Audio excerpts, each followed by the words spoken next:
దేవునికి స్తోత్రము. కూడి వచ్చిన వారందరికీ ప్రభు అయిన యేసు నామములో మరొకసారి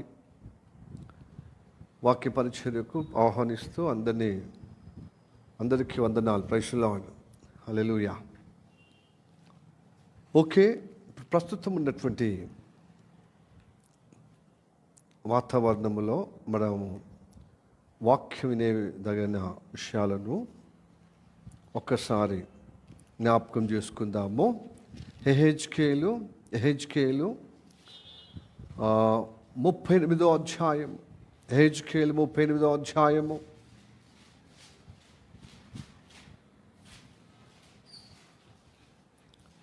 ఎహెజ్కేలు 38వ అధ్యాయము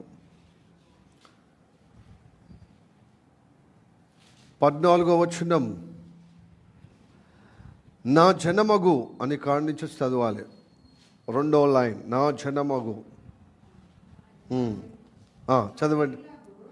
నా జనులగు ఇశ్రాయేలు నిర్భయముగా నివసించు కాలమున నీవు తెలుసుకొందువు కదా. ఈ వాక్యము మన వినికిలో దేవుడు దీవించునుగాక. చిన్న ప్రార్థన చేద్దామా. సర్వశక్తిమంతుడా, నీకు వందనాలు, స్తోత్రము తండ్రి. నీ కృపను బట్టి మా జీవితాల్లో అయా పాపం అనే ఆ విషతుల్యత మా జీవితంలో ప్రబలకుండా అది సంపూర్ణంగా నివారణ అయా తొలగిపోయే విధంగా వారం వారము కలుగుతున్న ప్రభా ఆ తత్వం తొలగించడానికి ఎవరైతే రక్షణ కొరకు కనిపెడుతున్నారో వారికి సమృద్ధిగా నీ కృప ద్వారా అనుగ్రహించుటకు నడిపించలకే వందనా. ఈ రక్షణ పొందినది ప్రభా స్వభావం ద్వారా, ప్రవర్తన ద్వారా తొలగిపోయే ప్రమాదం ఉంది తండ్రి. అందుకోసమే వ్యక్తిగతంగా భక్తి ఉండాలి, పరిశీలనతో భక్తి ఉండాలి తండ్రి. నువ్వు చెప్పినట్టుగా నడిచే భక్తి మా జీవితంలో కొనసాగుతుంది తండ్రి. అప్పుడు నీ కృపను బట్టి నీ రక్షణలో మేము కొనసాగించబడతాం. స్థిరపరచబడి కొనసాగించబడే అనుగ్రహము కలుగుతుందయ్యా. ఈరోజు నీ వాక్యం ద్వారా మాట్లాడినందుకు వందనా.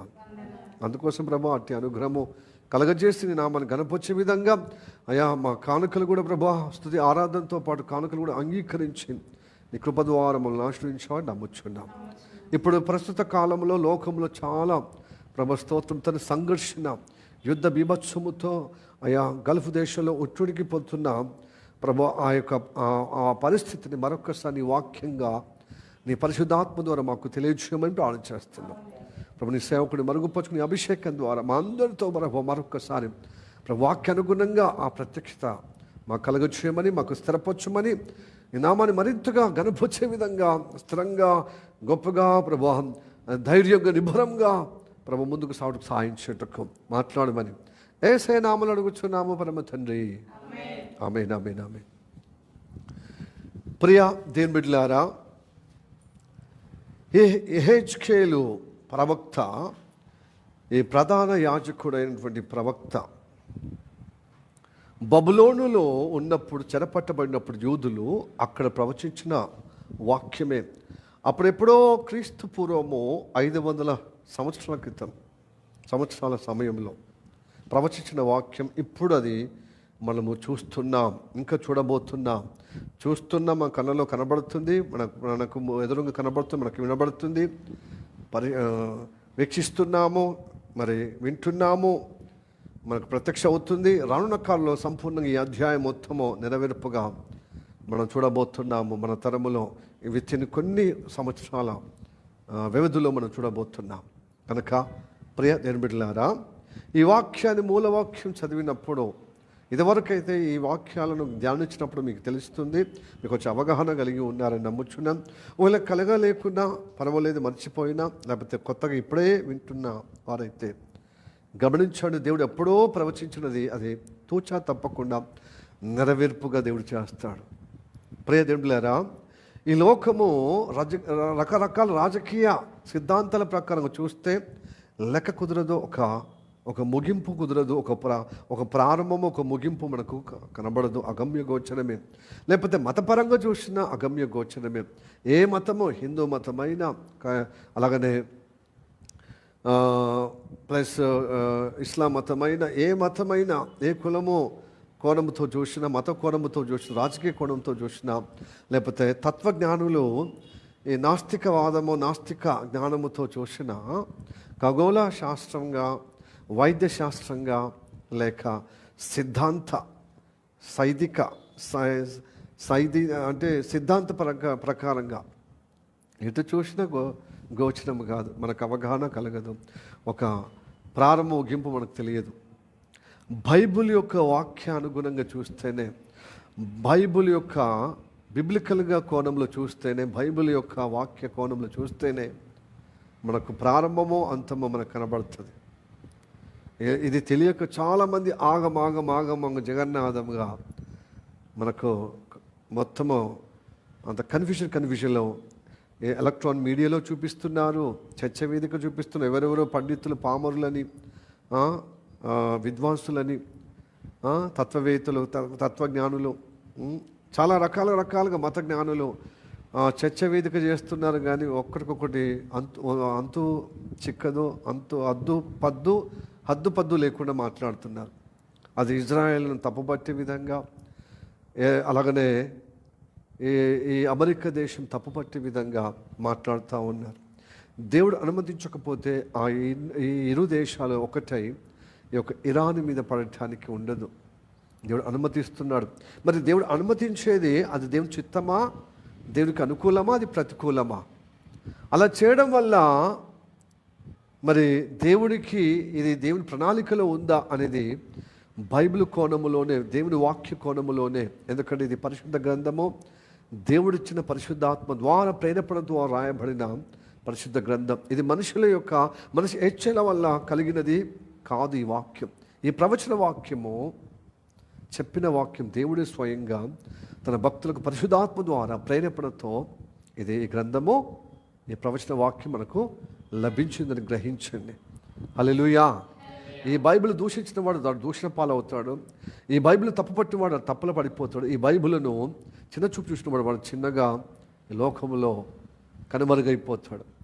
బైబిల్ను గౌరవించిన వాడు, బైబిల్లో ఉన్న ప్రవచన వాక్యాన్ని మరి దేవుని వాక్యమని, దేవుడు పంపించిన వాక్య ప్రత్యక్షత అని గ్రహించిన వాడు, గౌరవించిన వాడు, గణపొచ్చిన వాడు నిజంగా అతడు దీవించబడతాడు, అతడు గణపరచబడతాడు.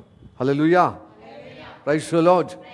అందుకు స్పష్టతగా ఈ లోకములో వివిధ మతములో, కులములో, వివిధ జాతుల్లో ఉన్న వారికి తెలియకపోవడం, అగమ్య గోచరంగా ఉండడము సాధారణమైన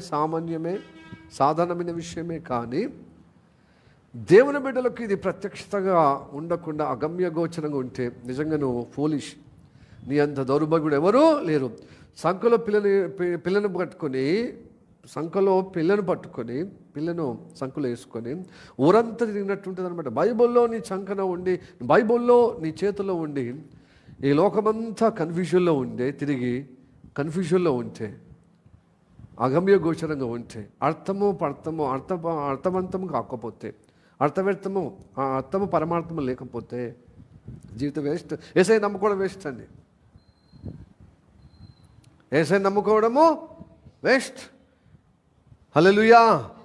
ప్రైజ్ ది లార్డ్. దేవుని నమ్ముకునే బిడ్డలారా, కేవలము భౌతిక ఆశీర్వాదంతోనే కాదు, అంత్యదినాలు సంభవించే సంభవాల యొక్క వివరణాత్మకమైన విషయాలను మనం గ్రహించాలి. పరిశుద్ధాత్మ ద్వారా విశ్వాసము కలిగిన బిడ్డలైతే ఈ వాక్యము దేవుని నుండి పంపబడ్డది కనుక ఈ వాక్యము అంత్యదినాలు సంభవించిన సంభవాలను బట్టి మనము జాగ్రత్తగా, మరి నిబ్బరముగా, నిశ్చయత కలిగి ఉండాలి. ఎందుకంటే అంత్యదినాలట యూదా భక్తులు, అనగా ఇజ్రాయేల్ భక్తులు, ఇజ్రాయేల్ దేశస్తులకు ఇచ్చినటువంటి ప్రవచన వాక్యం ఇది. వాళ్ళట నిర్భయముగా నివసించే కాలము ఉంటుందట. ఇంకా రానున్న కాలంలో ఉండదు, ఇంకా రాలే. వాళ్ళ భయానికి ఎవరైతే త్రెట్టి చేస్తారో, ఆయన భయపెట్టిస్తారో, వారిని సమాధానముతో, శాంతిగా, మరి దౌత్యవేదంగా, అంటే ఫారిన్ మినిస్ట్రీ ఎలాగా, అంటే ఈ దేశం యొక్క దౌత్యపరంగా సమాధానం కలిగే విధంగా అనేక చర్చలు విధించిన, లేదు మిమ్మల్ని మీ భూమి మీద లేకుండా యూదులను చేస్తామో, ఆ దేశము వారి నేషన్ లేకుండా చేస్తామన్న ఏ దేశము అయితే ఈ దేశం మీద పెట్టుకుంటే ఆ దేశం నామరూపం లేకుండా పోతుంది.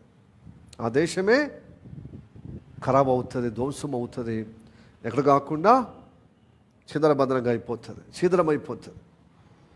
ఎవరైనా ప్రైజ్ ది లార్డ్. హల్లెలూయా. ఆది నుండి దేవుడు ప్రవచించాడు. వాళ్ళ పట్ల. ఎందుకంటే దేవుడు అబ్రహాము దేవుడు, ఇస్సాకు దేవుడు, యాకోబు దేవుడు. ఆ దేవుడు ఇదిగో ఆ బైబిల్ దేవుడే ఇదంతా ఇజ్రాయెల్ పక్షమున నిలబడి జరిగిస్తున్నాడు.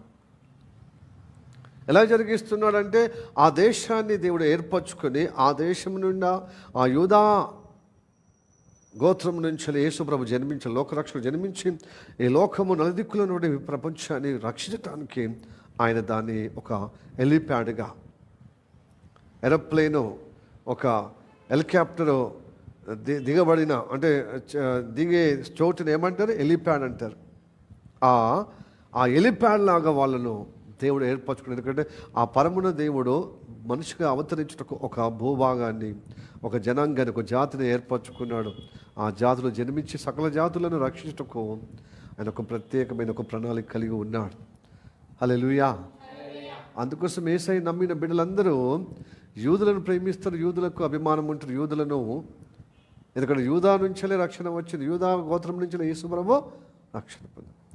ఇది క్రీస్తు పూర్వము సనాతన ధర్మం అంటారే, ఇదంతా మధ్యలో వచ్చింది. సనాతన ధర్మం వాళ్ళు కల్పించుకుంటారు, వాళ్ళ మతము వాళ్ళు అనుకుని సరిపోతుంది, దేవుడు కల్పించాలి. కానీ అలాగనే ఇస్లాం సహోదరులు కూడా అది క్రీస్తు శకము 7వ శతాబ్దంలో ఉద్భవించింది ఇస్లాం మతం. అంతకుముందే మరి అబ్రహాము చేత ఈ వీళ్ళు మధ్యలో వచ్చి ఇస్లాం సహోదరులు వచ్చి ఏమంటారు? అబ్రహాము మా తండ్రి, మా పితరుడు అంటారు. అవును, అందరికీ పితరుడు అబ్రహామే. యూదులకు, ఇస్మాయిలకు, అలాగనే మరి ఇస్సాకు అబ్రహామే. కానీ అబ్రహాముకి ఇచ్చిన వాగ్దానము ఇదిగో ఇస్సాకు నెరవేర్చబడదని పరిశుద్ధ గ్రంథం. మీ పితరులు, మీ భక్తులు, మీ మత పెద్దలు అలా రాసుకుంటే మాత్రం చేంజ్ అయిపోతుంది. సత్యము చేంజ్ కాదు. అందరూ నువ్వు ఏ ఇస్మాయిలు ఉన్నా, యూదా జనాంగంలో ఉన్నా, ఇంకే జనాంగంలో ఉన్నా, అన్యులుగా ఉన్నా, సనాతన ధర్మం అనే ధర్మంలో ఉన్నా, క్రీస్తుని నమ్ముకుంటే మీరు నిజంగా యూదుల కంటే గొప్పగా దీవించబడతారు. దేవుడు వాళ్ళకు మాట ఇచ్చాడు కాబట్టి ఆ మాట నెరవేర్చుటకు అంత్య దినాల్లో వాళ్ళకు నిర్భయమైన కాలములో నిలబెట్టుటకు ఇష్టపడుతున్నాడు. అందుకోసం రోజు రోజుకు ఇజ్రాయెల్ దేశం బలపరచబడుతుంది. దాన్ని ఎవరు ఏమి చేయలేరు. ఇంకా ఆర్థికంగా, అలాగనే భౌతికంగా, ఆర్థికంగా, అలాగనే రాజకీయంగా, మరి టెక్నాలజీ పరంగా అన్నిట్లో అది గొప్పగా ప్రబలుతుందన్నమాట. ఆ దేశంతో ఎవరు పెట్టుకోలేరండి. దేవుడు ఆ దేశం దిక్కున్నాడు ఈ భూమి మీద ఎంత దినాల్లో. హల్లెలూయా, praise the Lord, praise the lord.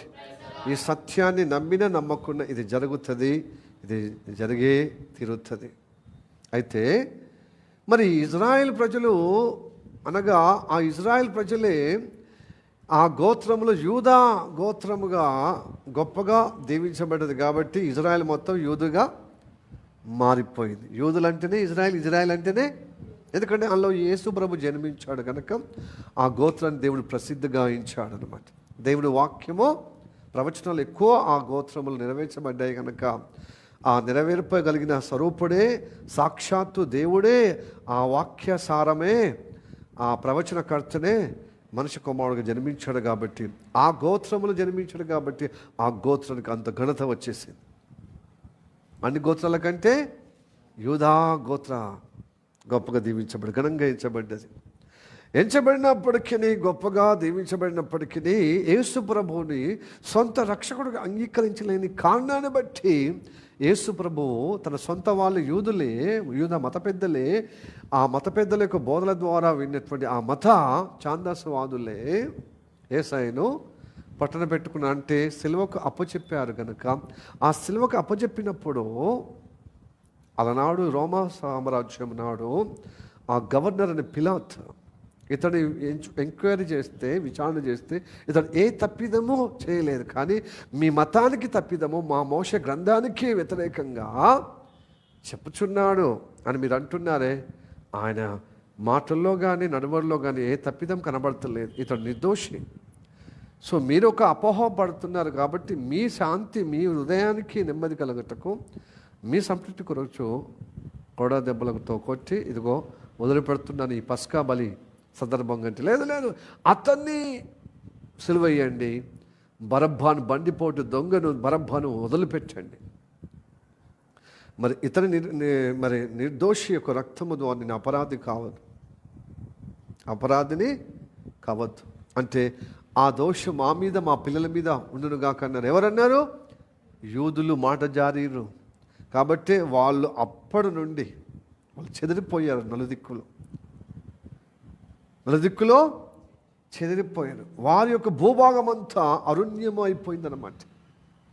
అలా భూభాగం అంతా ధ్వంసం చేయబడ్డది. ఆ భూభాగం అంతా నాశనము చేయబడ్డది. బీడభూమిగా మారిపోయింది, ఎడారిగా మారిపోయింది, నిర్జీవ స్థలముగా మారిపోయింది. ఎప్పుడు ఆ సిలువకు వేసిన కొన్ని సంవత్సరాలకే క్రీస్తు శకము 70వ సంవత్సరమున టైటస్ అనే మరి రోమా చక్రవర్తి యూదులను చాలా హింసించాడు. వాళ్ళకు మరణహోమము కలగజేశాడు.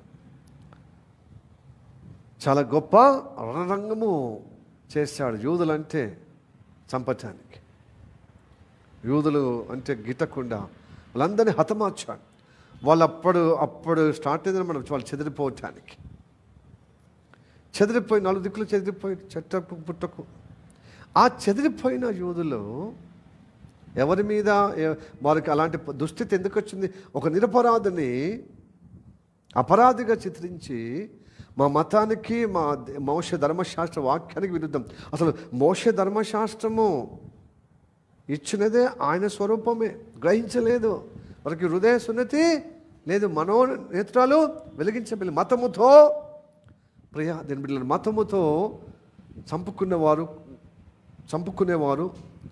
కొట్టువారు, హింసించేవారు మతి లేకుండా జీవిస్తారు. అది యూదులు కావచ్చు, క్రైస్తవులు కావచ్చు, ఇస్లాం సహోదరులు కావచ్చు, హిందూ సహోదరులు కావచ్చు. సనాతన ధర్మం అని చెప్పుకొని హింసించే నీ మతం కోసం ఇతరులను హింసించడము, మరి మానసిక క్షోభ గురి చేయడము, భౌతికంగా దాడులు చేయడము, చంపేయడము ఇది హేయమైన కృత్యం, హేయమైన కార్యం. ఏ మతమైనా అది క్రైస్తవులు కావచ్చు, హిందువులు కావచ్చు, బౌద్ధులు కావచ్చు, జైన మతం కావచ్చు, ఇంకా పార్సీ మతం కావచ్చు, ఇస్లాం మతం కావచ్చు, ఏ మతమైన యూదా మతం కావచ్చు. ఇదిగో యూదులు యేసు ప్రభువునే యూదా గోత్రానికి నిండైన స్వరూపము, పరమార్థమైనటువంటి ఆ ప్రవచన ప్రత్యక్షత కలిగిన వ్యక్తి స్వయంగా శరీరధారిగా రక్తమాలుగా అవతరించినప్పుడు, ప్రత్యక్షమైనప్పుడు ఆయన మావోడు కాదన్నారు. దేవుడు నేనే దేవుని నుండి వచ్చాను, దేవుని కుమారుడు అంటే, మనిషి కుమారుడు అంటే ఒప్పుకోలేదు. ఆ సిలువకి వేసిన కారణాన్ని బట్టి వాళ్ళు చెదిరిపోయారండి. శాపం వాళ్ళకు, వాళ్ళ పిల్లలకు వచ్చినప్పుడు దేవుడు మోషే కాలములోనే నా వాక్య సారంగా నడవలేని వారిని నేను ఈ స్థలము నుండి చెదరగొడతాను. మీకు అబ్రహాము, ఇస్సాకు, యాకోబుకు మీ సంతానంకి ఇవ్వబడినటువంటి ఈ నేషన్, ఈ భూభాగము, ఈ ఇజ్రాయెల్ భూభాగము పరాయి వాళ్ళకు ఇచ్చేస్తాను, అన్యులకు ఇచ్చేస్తాను. ఎప్పుడైతే నువ్వు చెదిరిపోయి అయ్యా నేను చేసిన తప్పిదమ్మును నన్ను జ్ఞాపకం చేసుకుని నన్ను, నా కుటుంబాన్ని, నా పితరులను కాపాడమయ్యా, నన్ను క్షమించుము, నా పితరులు నన్ను, నా కుటుంబాన్ని క్షమించమని అంగలార్చి మీరు మనసుకు తిప్పుకొని నా వైపుగా వచ్చి నా మాటగా విని నా ప్రణాళిక గ్రహించి నా సంకల్పంలో నిలబడటానికి ఇష్టపడుతున్న వారైతే చెదిరిపోయిన వాళ్ళని నేను తీసుకొస్తాను. ఎన్ని సంవత్సరాలైనా, ఎన్నాళ్ళైనా మళ్ళీ నేను ఒక దేశము, ఒక నేషన్గా సమకూరుస్తాను. చెదిరిపోయిన వారిని నుండి మళ్ళీ ఆయా ప్రాంతం నుంచి తీసుకొస్తాను. వారికి నా ముఖం కనపరుస్తాను, నా ప్రవచన వాక్యాన్ని వారికి నేను ప్రత్యక్షపరుస్తాను. ఎదుగో ఇది అని చెప్పి మోషే కాలం నుండి ప్రవచిస్తూనే ఉన్నాడు. హల్లెలూయా, ప్రైజ్ ది లార్డ్. మోషే కాలంలో చెప్పిన వాక్యం ఒకటి చూద్దాం. ద్వితోపదేశ కాండం 30వ అధ్యాయము 2వ వచనం. వాళ్ళు చదవండి. ద్వితోపదేశ కాండము పాత నిబంధన పంచకాండములో 5వ కాండమైన అనగా ద్వితోపదేశ కాండంలో 30వ అధ్యాయము కాండం 2వ వచనం, 30వ అధ్యాయము 2వ వచనం. సమస్త జనుల మధ్యను వారిని జ్ఞాపకం చేసుకుని నీ దేవుడని యెహోవా వైపు తిరిగి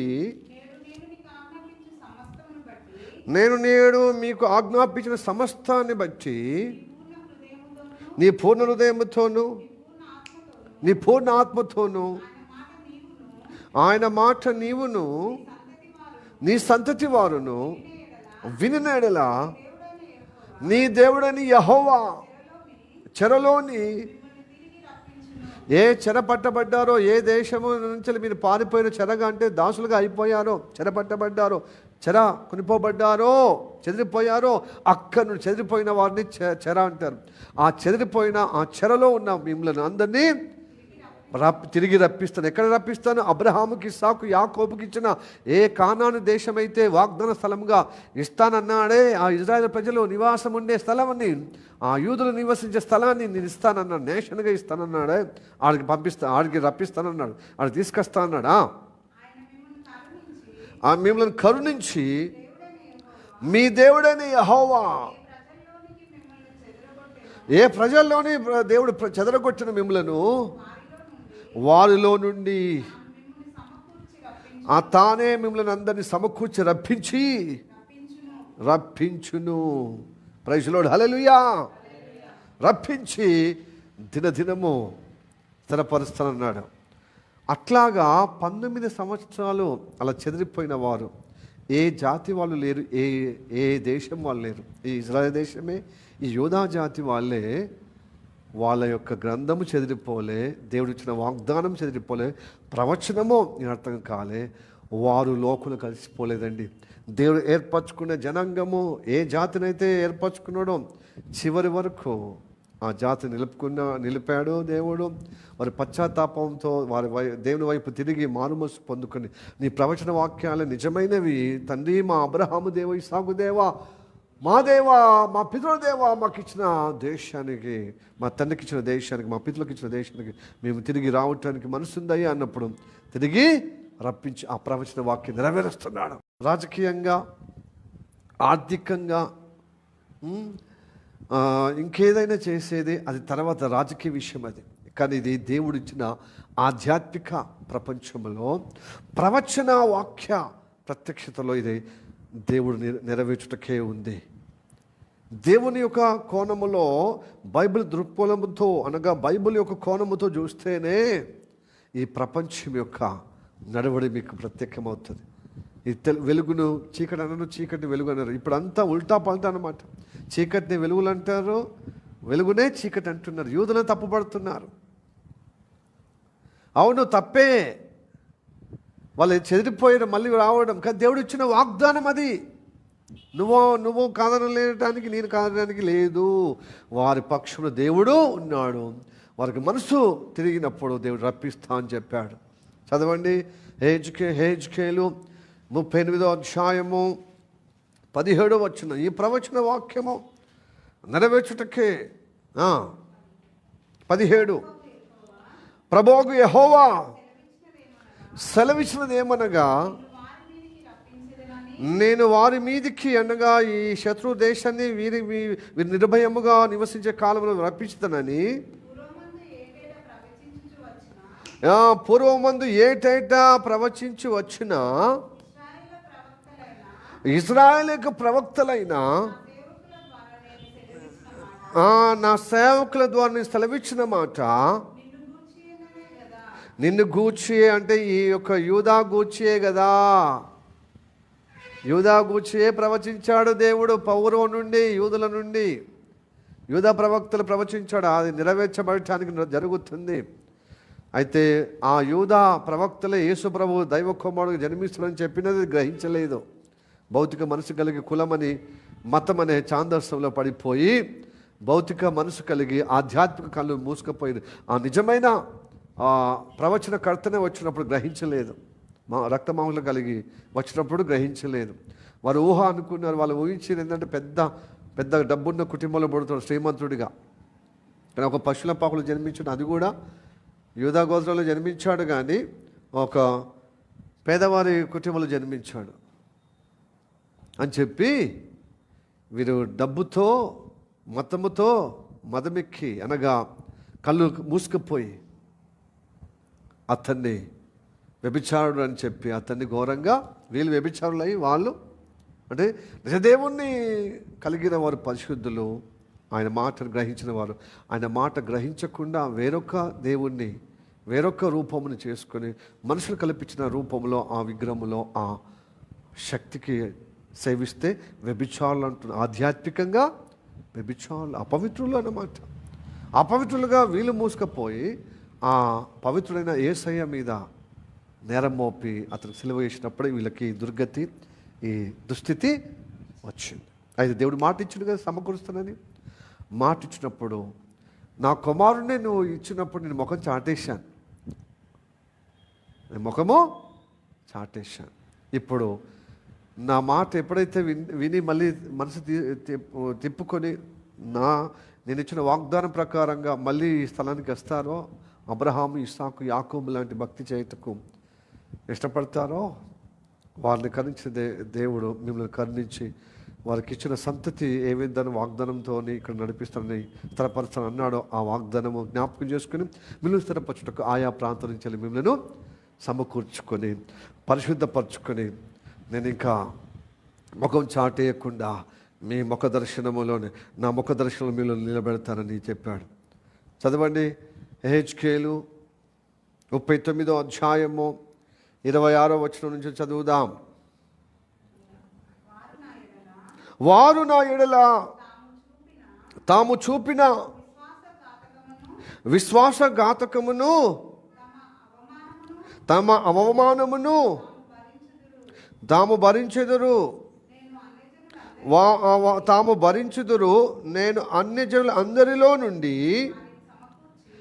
వారిని సమకూర్చి వారి శత్రువుల దేశములో నుండి రప్పించిన తర్వాత వారు సురక్షితముగాను నిర్భయముగాను తమ దేశములో నివసించున్నప్పుడు వారి యందు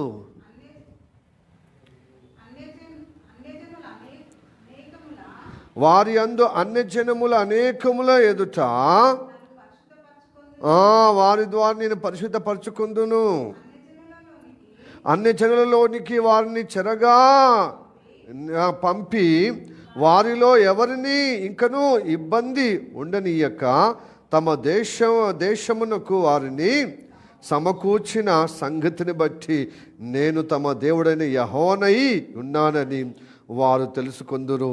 అప్పుడు ఇది ముఖ్యమైనది, అప్పుడు ఇశ్రాయేలుల మీద నేను నా ఆత్మను కుమ్మరించెదను గనుక నేను ఇకను వారికి పరాజ్ముఖుడనై ఉండేను. అంటే ఏంటిది? నేను ముఖము చాటను. ప్రైజ్ ది లార్డ్, హల్లెలూయా.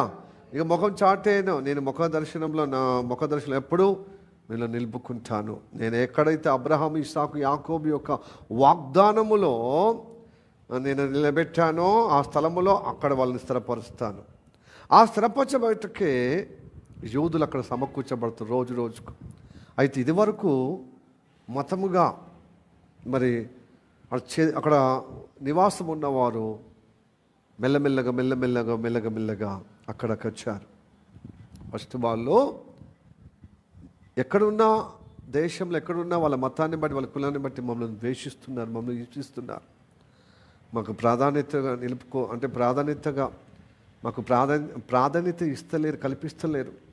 కానీ ఎక్కడ చెదిరిపోయినా యోధులు మాత్రం ధనవంతులు అవుతున్నారు. వాళ్ళు చేసే పనికి ఫలం ఇస్తున్నారు దేవుడు అబ్రహాముకి, ఇస్సాకు, యాకోబు ఇచ్చిన వాగ్దానం కదా, వాళ్ళ ఫలభరితంగా అవుతున్నారు. కానీ వాళ్ళకి స్వతంత్రము, స్వేచ్ఛ లేరు, బానిసలుగా దాసులుగా ఉన్నారు. అయితే వాళ్ళు హింసింపబడుతున్నారు. మా దేశానికి వచ్చి మా ప్రాంతానికి వచ్చి గొప్పగా ధనవంతులు అయితే అయిపోతారా, మా మీద పెదరికం చేస్తారా అని వాళ్ళ నాగరికతను, వాళ్ళ యొక్క సంప్రదాయాలను, వారి యొక్క పద్ధతులు పొందుకుంటున్నారు, గొప్పగా దీవించబడుతున్నారు వాళ్ళని బట్టి. కానీ ఏదన్నా అధికారము చేయటానికి ఉన్నప్పుడు వాళ్ళకి అవకాశం ఇస్తలేదు.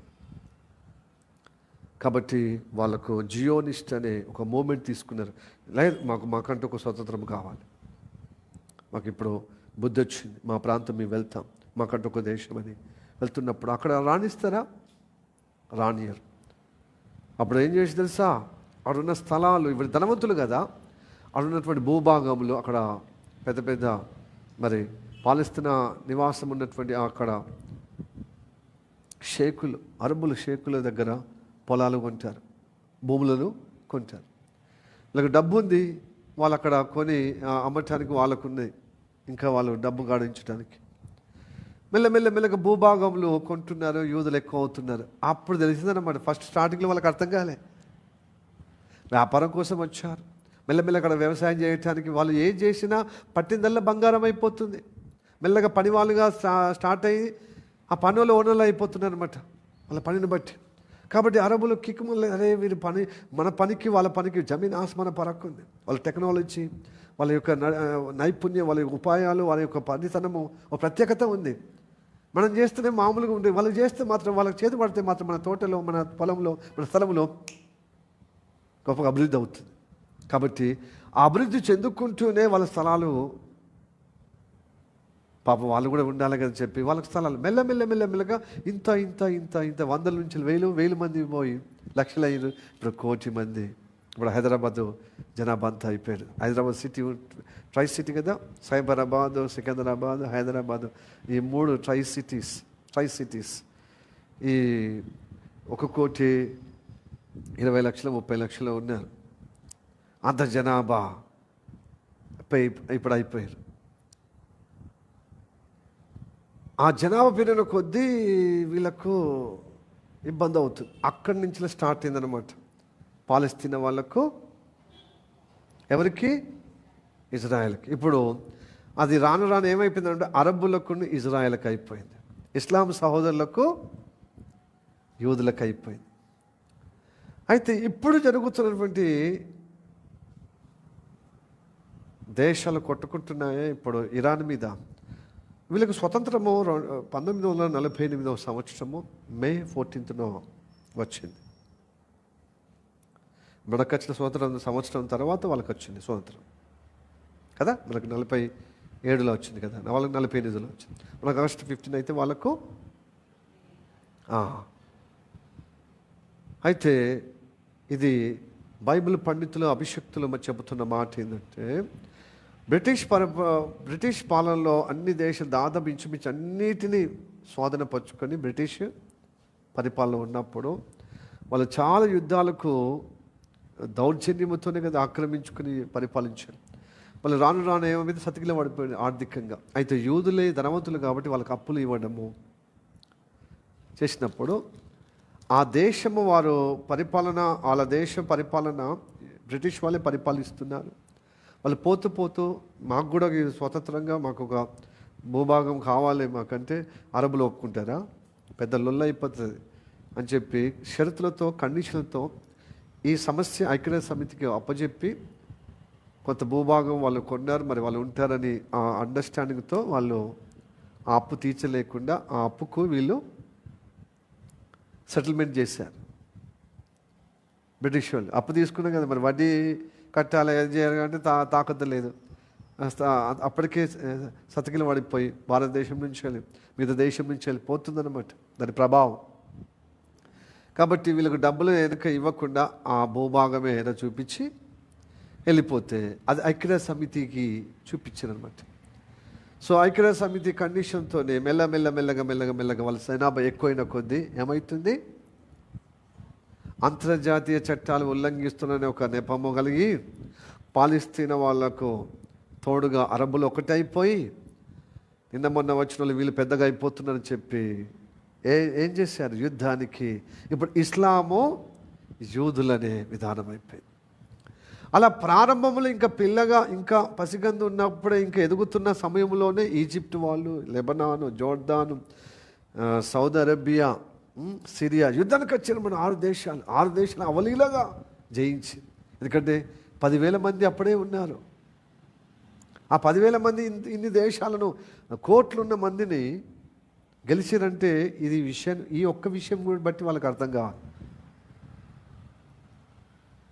దేవుడు వాళ్ళ దిక్కున్నాడు కాబట్టి మనం ఏం చేసినా, ఎంత జనాభా ఉన్నా కుదరదు. అసలైన వ్యక్తి అక్కడనే ఉన్నాడు. నీతి సూర్యుడే వాళ్ళకి దిక్కున్నాడు. చుక్కలని కుక్కలకి ఎంత బహుబహుమని గెలుస్తారా? గెలవరు, ఏం గెలవరు. మా మతం గొప్పది, మా కులం గొప్పదని నువ్వు అనుకుంటే నువ్వు ఊతున్నావు, కానీ దేవుడు గ్రహించాలి కదా. దేవుడు ఆ మతంలో ఉన్న దేవుడు నిజదేవుడు కాదని, వాళ్ళ దేవుడు నిజమైన దేవుడని, భూమి ఆకాశాలను సృష్టించినటువంటి పంచభూతాలు కలగజేసిన ఆ బైబిల్ దేవుడే, ఆ యూదుల దేవుడు నిజమైన దేవుడు యెహోవా దేవుడని వారికి ఇచ్చిన మాట చొప్పున దేవుడు వాళ్ళకి సహాయం చేస్తున్నప్పుడు వీళ్ళు ఎంతగా మతపరంగా, ఆర్థిక పరంగా, సైనిక పరంగా యుద్ధం ఏమి చేసినా వీళ్ళే కూలబడిపోతున్నారు, వీళ్ళే పరాభవం అయిపోతున్నారు. వాళ్ళు మాత్రం రోజు రోజుకు బలం పొందుకుంటున్నారు. హల్లెలూయా. అయితే ఇప్పుడు ఇరాన్ మీద యుద్ధం. ఒకప్పుడు ఆ పర్షియన్ ఉన్నటువంటి ఈ పర్షియా అంటే ఈ పార్సీకులు ఈ ఇజ్రాయెల్కి స్వతంత్రం వచ్చినప్పుడు చాలా చక్కగా స్నేహము ఆ దేశాన్ని గౌరవించిందే ఫస్ట్ పర్షియన్సే, ఇరాన్ వాళ్ళే. 1948-49లో ఏ దేశము స్వతంత్ర దేశంగా, యూదా దేశంగా ఎవరు అంగీకరించలేదు. కానీ ఇరాన్ అంగీకరించి వాళ్ళకి సహకారం ఉన్నప్పుడు వాళ్ళు చక్కగా చట్టపట్లతో ఒప్పందం చేసుకున్నారన్నమాట. మీరు క్రూడ్ ఆయిల్ ఇస్తే మేము వ్యవసాయ టెక్నాలజీ మీకు ఇస్తాం. అట్లా ఒకరికొకరు సహకరించుకున్నారనమాట. 1949 నుండి 1979 వరకు చక్కగా సైన్యము యొక్క వ్యూహాలు, సైన్యము యొక్క నేర్పరి అంతా సైన్యం విన్యాసం అంతా ఎక్కడ ఇరాన్కు తెలియజేశారు. ఇరాన్కు కూడా పంపించారు సైన్యము, బాంబులు, టెక్నాలజీ పరంగా వ్యవసాయ రంగానికి టెక్నాలజీ పరిచయం చేశారు. అలాగనే సైన్యము యుద్ధ రంగానికి కూడా చాలా మెలకువలు నేర్పించారు. అంటే ప్రదర్శన నిర్వహించారు, యుద్ధ విన్యాసాలు నేర్పించారు. అన్ని రకాలుగా వారికున్నది వీళ్ళకు సహకరిస్తున్న, వీళ్ళకున్నది వాళ్ళకు. అలా చేస్తున్నప్పుడు ఒక మతోన్మాదం కలిగినటువంటి పార్టీ వచ్చింది. దాన్నే ఇరాన్ ఇస్లాం రెవల్యూషనరీ ఒక పార్టీ, ఒక సిద్ధాంతము కలిగిన ఒక పార్టీ వచ్చింది. అదే ఇమాం ఖొమేని.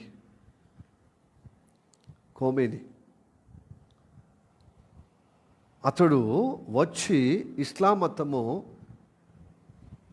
ప్రభావితం చేశాడనమాట. అక్కడ పార్సిక మతం ఉన్నటువంటి ఆ ప్రాంతంలో, రాజరిక పరిపాలన ఉన్నటువంటి ప్రాంతంలో, రాజవంశులు పరిపాలించిన ప్రాంతంలో చక్కగా సివిలైజేషన్గా అన్ని అభివృద్ధి కలిగేటువంటి, ఏ దేశము అభివృద్ధి అవుతుందో ఆ దేశం యొక్క సంస్కృతి, ఆ పద్ధతుల్లో పాటించి చక్కగా అభివృద్ధిలోకి ఉండేది ఇరాన్. ఎప్పుడైతే మతపరంగా వచ్చిందో మొత్తం దివాలా చేసిపోయింది. ఆ మతము స్థాపించేటువంటి వ్యక్తే ఇరాన్ ఇస్లామిక్ రెవల్యూషనరీ ఆ పార్టీ స్థాపించి అక్కడ పార్సిక మతాన్ని పోయి ఏమైపోయింది? ఇప్పుడు ఇస్లాం మతం వచ్చేసి. అయితే ఇస్లాం మతంలో 2 వర్గాలు ఉన్నాయి ప్రధానంగా. అనేక వర్గాలు, అనేక శాఖలు ఉన్నాయి, కానీ పెద్ద శాఖలు 2 ఉన్నాయి. క్రీస్తు శకము 700 సంవత్సరంలో మహమ్మద్ ప్రవక్త తన ప్రవచనాలు, తన యొక్క విధానము, ఇస్లాం మతం స్థాపించాడు. తన ప్రవచనం ద్వారా తన సిద్ధాంతం ఒకటి ప్రతిపాదన చేశాడు. ఆ కాలంలో అతని సిద్ధాంతము చేపట్టిన వాళ్ళే ఇస్లాం మతస్థులు. అల్లా నుంచి వచ్చిన ప్రవక్త, చివరి ప్రవక్త ఎవరు? మహమ్మద్ ప్రవక్త అని. ఆయన సిద్ధాంతాన్ని ప్రతిపాదించి ఆ సిద్ధాంతం నమ్మిన వారి ఎదుగో ఇస్లాం మతంగా అవతరించబడ్డది. అయితే అతడు పెళ్లి చేసుకున్నాడు, కానీ పిల్లలు లేకనే చనిపోయాడు. కాబట్టి ఇస్లాం బిడ్డలు ఉంటే ఇస్లాంలో అబ్బాయిలుగా పరిగణించారు కదా, వాళ్ళకంటే స్వతంత్రం ఉండదు కదా స్త్రీలు. కాబట్టి ఆయనకు మగ పిల్లలు ఎవరు లేరు. కాబట్టి అతను బ్రతుకున్నప్పుడు నా వారసుడు అనే శిష్యులలో కానీ తన రక్త సంబంధంలో కానీ ఎవరిని ప్రకటించలేదు. మళ్ళీ కన్ఫ్యూజన్ అయిపోయింది. ఆయన ఉన్నప్పుడు ఇస్లాము ప్రబలుతుందన్నమాట. కత్తితోనే ఇస్లాం మతము వ్యాప్తి అయింది. ప్రేమతో కాదు, భక్తితో కాదు, కత్తితోనే. చత్తవా, నమ్ముతావా, నమ్మితే నీకు ఫ్రీ, నమ్మకపోతే నేను చంపేస్తా. కత్తితోనే, బలవంతంతోనే ఇస్లాం విస్తరించబడ్డది. ఇది నమ్మకుడు సహోదరులకు విరోధమైన పర్వాలేదు. ఎందుకంటే వాక్యము అంతే ఉంది కదా, సత్యము చరిత్ర అట్లనే ఉంది. కాబట్టి యథార్థవాదులు లోక విరోధులు అవుతారు. అది ఏ మతమైనా, ఏ కులమైనా, ఏ దేశస్థులైనా. వాస్తవికంగా చెప్పాల్సిన విషయమే ఇది. బైబిల్ కోణంతో చెప్తేనే ఈ సత్యం, ఈ దైవ ప్రణాళిక బయలుపరచబడుతుంది. అంతిమ కాలంలో జరుగుతున్నది స్పష్టంగా మనం అవగాహన కలిగి ఉంటాం. అయితే అర్ధాంతరంగా భక్తి ప్రవచనకారుడు అనగా ఎవరు? మహమ్మద్ ప్రవక్త చనిపోయింది, అల్లా ప్రవక్త అని. ఇప్పుడు మళ్ళీ మొదటికి వచ్చారు ఎవరు? దాంట్లో కొంతమంది తన పిల్లనిచ్చిన మామను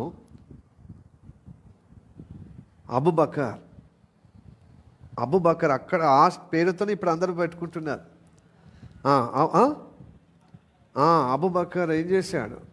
ఆ మామను తన వారసుడిగా కాల్పేట్ అంటారు. కాల్పేట్ మత గురువులను కాల్పేట్ అంటే ఇతడు మహమ్మద్ ప్రవక్త యొక్క ప్రవచనాలుగా ఆయన సిద్ధాంత ప్రకారంగా నడిపించే ప్రతినిధిగా, ప్రతినిధిగా ఆయన తర్వాత ఈ కాల్పేట్, ఈ హల్బకర్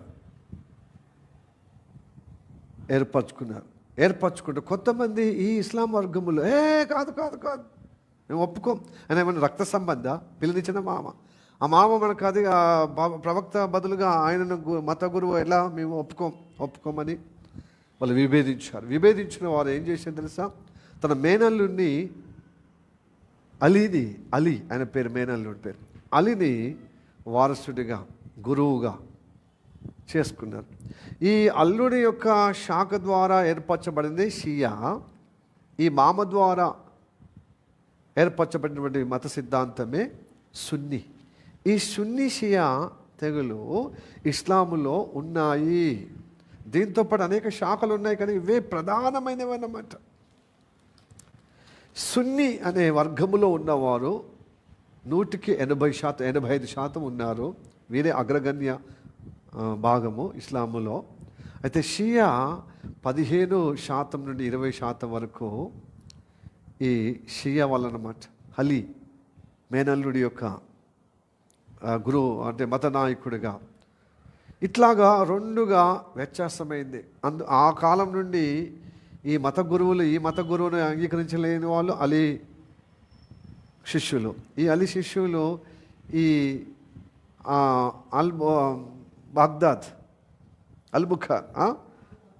అల్బుఖార్ అతడి శిష్యులు నమ్ముతలేరు. ఇలాగా ఒకరికొకరు కొట్టుకుని కొన్ని లక్షల మంది చచ్చిపోయారు అన్నమాట. ఇప్పుడు ఫస్ట్ ఇజ్రాయెల్ ఏర్పరచబడ్డప్పుడు కొత్తలో 1960-62 అనుకుంటా, ఆ సమయంలో ఒక పెద్ద యుద్ధం జరిగిందనమాట.